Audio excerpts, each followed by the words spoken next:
de hoje nós vamos falar sobre a colonização, a administração e a resistência dos escravos lá na colônia. Vocês vão lembrar que o Brasil ele foi descoberto, ou na verdade encontrado, lá no ano de 1500. Quando foi por volta de 1530, foi que o Brasil definitivamente se tornou uma colônia de Portugal. O governo de Portugal enviou para cá expedições que tinham como objetivo principal proteger o território recém-descoberto de invasores estrangeiros, na verdade de outros, né? Porque eles já eram estrangeiros nessa terra. E eles tinham aí o objetivo de proteger o território, principalmente dos franceses e dos espanhóis. E também fundar núcleos de povoamento, ou seja, povoar então aqui as terras que seriam o Brasil. Lá em 1534, o governo de Portugal deu um passo a mais no projeto de colonização e iniciou aqui o sistema de capitanias hereditárias, que tinha o objetivo de tentar organizar a administração e a proteção das terras. Essa área mais ou menos próxima ao litoral foi dividida em faixas, e essas faixas de terra foram chamadas capitanias hereditárias. Se vocês observarem aí o mapa da página 25, vocês vão ver que o nome de muitas capitanias deram origem ao nome de estados do nosso país, como por exemplo Bahia, Pernambuco, Ceará, Maranhão, Piauí, Rio Grande do Norte e Espírito Santo. Página 26. Porém, a maior parte das capitanias não prosperou. Então, em 1548, para dar continuidade a esse processo de colonização, já que não prosperou as capitanias, foi bolado então um projeto. O governo de Portugal decidiu criar um governo geral para administrar o Brasil. O primeiro governador geral enviado pelos portugueses foi o militar e político português Tomé de Sousa. Tomé de Sousa chegou em 1549, se estabeleceu na Bahia, trouxe com ele vários funcionários e também, durante o governo geral, fundaram-se as chamadas câmaras municipais, que eram os órgãos responsáveis por cuidar das demais vilas e das cidades que começavam a surgir. Lembra lá que o projeto inicial era, além de proteger as terras contra invasores, criar um povoamento? Então, esse povoamento se deu em quê? Em vilas e em cidades, né? Porque se você povoa, você tem que ter um lugar para essas pessoas estarem. Começaram então a se criar essas vilas. Com isso foi criada a Câmara Municipal para cuidar, tá? Aí vocês têm a vista da cidade de Salvador. Aí tá perguntando por que a maior parte das capitanias hereditárias não prosperou. Vocês vão achar aí na página 26, tá? O jogo rápido é para casa, da página 27. É só ler o texto novamente que vocês vão conseguir responder.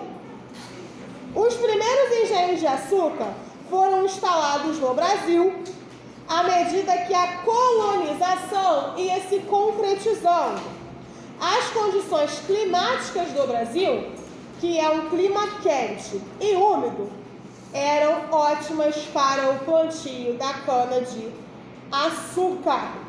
No Nordeste também foi encontrado o massapê, que era um solo forte, considerado ideal para a produção da cana.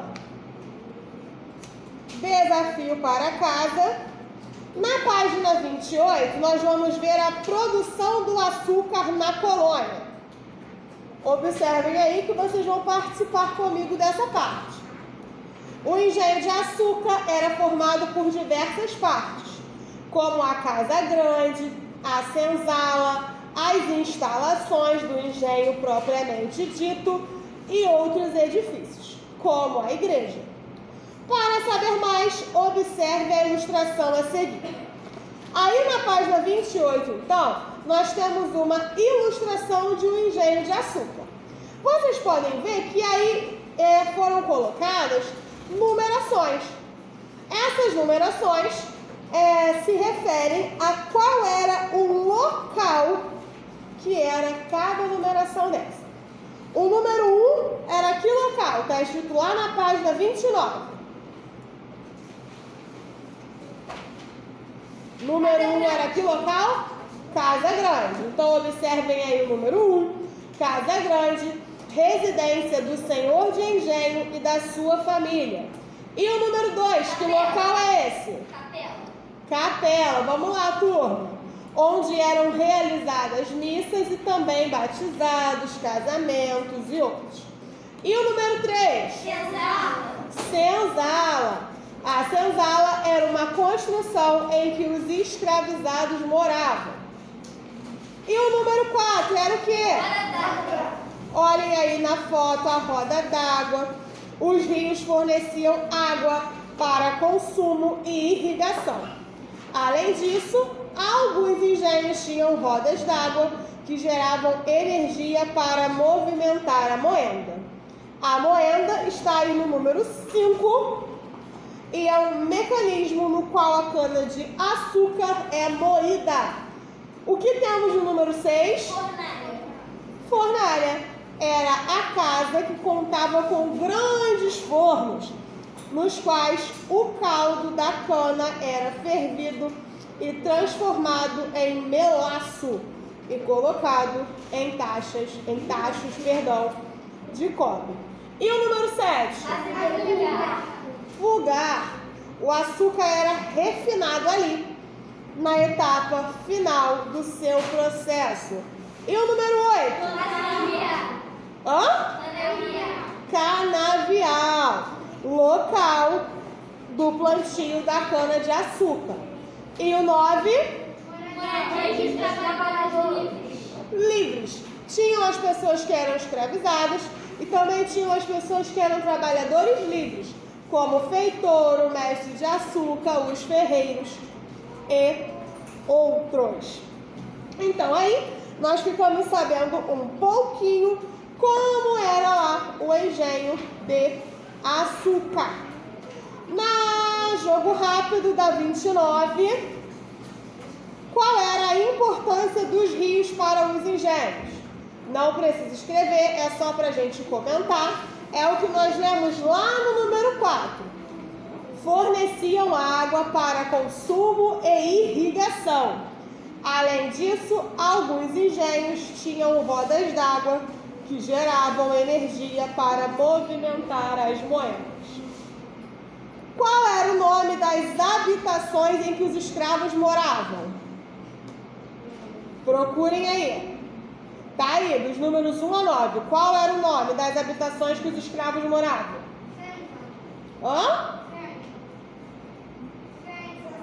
Senzalas. Muito bem, Evelyn e Miguel. Senzalas, tá? Podem escrever na letra B. Vamos continuando aí, então. Trabalhadores do açúcar. Praticamente em todos os engenhos havia alguns trabalhadores livres. Eles não eram escravizados e recebiam um salário pelo seu trabalho. Diversos outros trabalhadores livres, como ferreiros, alfaiates, pedreiros e carpinteiros, recebiam pagamentos pelos trabalhos realizados. Já os homens e mulheres que eram escravizados recebiam um tratamento cruel e bastante rígido. Trabalhavam em diversas funções e tinham uma carga horária de até 18 horas por dia. Turma, quantas horas tem um dia? 24. Se eles trabalhavam 18 horas por dia, quantas horas sobravam para eles?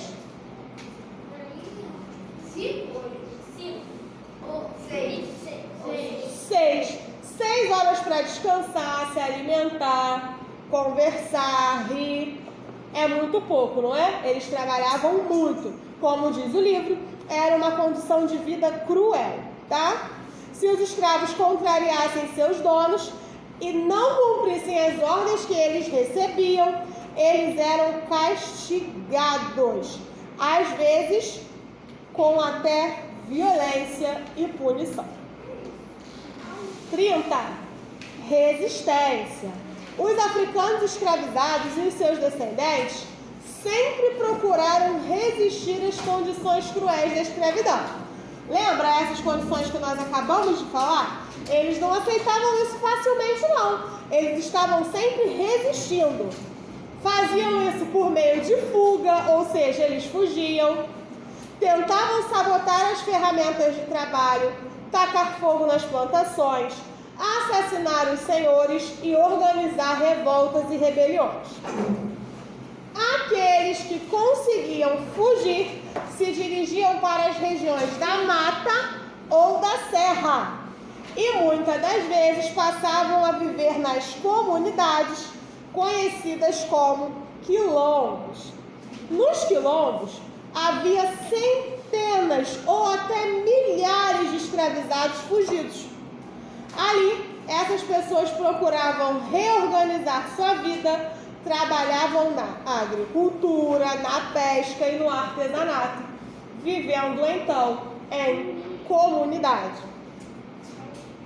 Os quilombos eram protegidos por muralhas e os habitantes desses quilombos vendiam esses produtos que eles faziam na cidade. Vamos falar agora sobre Quilombo dos Palmares. Vocês sabem o que quer dizer Quilombo dos Palmares? Não? Quilombo dos Palmares foi um quilombo, né? O quilombo mais conhecido porque durou bastante tempo e resistiu a vários ataques. Foi Quilombo dos Palmares.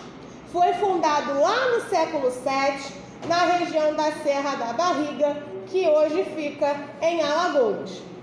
Esse quilombo durou praticamente um século e já havia quase 20 mil pessoas morando lá. O principal líder desse quilombo foi Zumbi, também conhecido como Zumbi dos Palmares. As autoridades de engenho da região sempre procuraram atacar o Quilombo dos Palmares, na tentativa de destruí-lo. Para se ter uma ideia, em 1602, uma série de batalhas se iniciou de um lado, as autoridades. Do outro lado, os senhores, que atacavam, e os quilombolas, que era quem morava nos quilombos, se defendiam. Essas batalhas se dividiram em várias fases e duraram muito tempo. Intervalos de guerra, de conflito, de paz, e só terminaram em 1695 com a destruição final do quilombo, com a morte de Zumbi. Jogo rápido, me digam aí, qual é a alternativa correta? Os escravizados, de modo geral, procuravam se posicionar contra a escravidão. Como a fuga não era algo possível, eles sempre permaneciam com o mesmo senhor? Segunda opção. Muitos homens e mulheres escravizados tentavam lutar contra a escravidão. de diversas maneiras. Organizavam revoltas, fugiam, formavam quilombos e até mesmo sabotavam as ferramentas usadas no trabalho? Sim, marquem a segunda opção. Não houve casos de quilombos bem-sucedidos? Houve casos de quilombo bem-sucedido? Qual foi o quilombo? Quilombo dos Palmares. Página 32 é uma interpretação. Para casa também vocês vão ler e interpretar. Fixação, atividade do caderno. Em que ano as terras que formariam o Brasil se tornaram uma colônia de Portugal? Em 1530. Qual era o objetivo das expedições que o governo enviou para cá para dar início à colonização? Proteger o território descoberto de invasores estrangeiros, franceses e espanhóis e fundar núcleos de povoamento no litoral. Exatamente. Proteger o território recém-descoberto de invasores estrangeiros, principalmente os franceses e os espanhóis, e fundar núcleos de povoamento no litoral. O que eram as capitanias hereditárias? Faixas de terra que ficavam próximas ao litoral do Brasil, que tinha como projeto a tentativa de organizar a administração e proteção das terras. Quem foi o primeiro governador geral do Brasil? Tomé de Souza. O que eram os quilombos? Comunidades onde haviam milhares de escravos fugidos. Comunidades onde haviam milhares de escravos fugidos. Qual o quilombo mais conhecido por sua duração e resistência? Quilombo dos Palmares. Qual o principal líder desse quilombo? Zumbi dos Palmares. Zumbi dos Palmares. Assim, então, finalizamos a nossa atividade da disciplina de História de hoje. Vocês que estão em casa, qualquer dúvida é só pausar o vídeo, volta um pouquinho, escuta novamente a explicação, as respostas, para que fique tudo bem certinho, tá bom? Me envie os exercícios respondidos por fotos aqui pela nossa plataforma. Até a próxima aula. Tchau, tchau.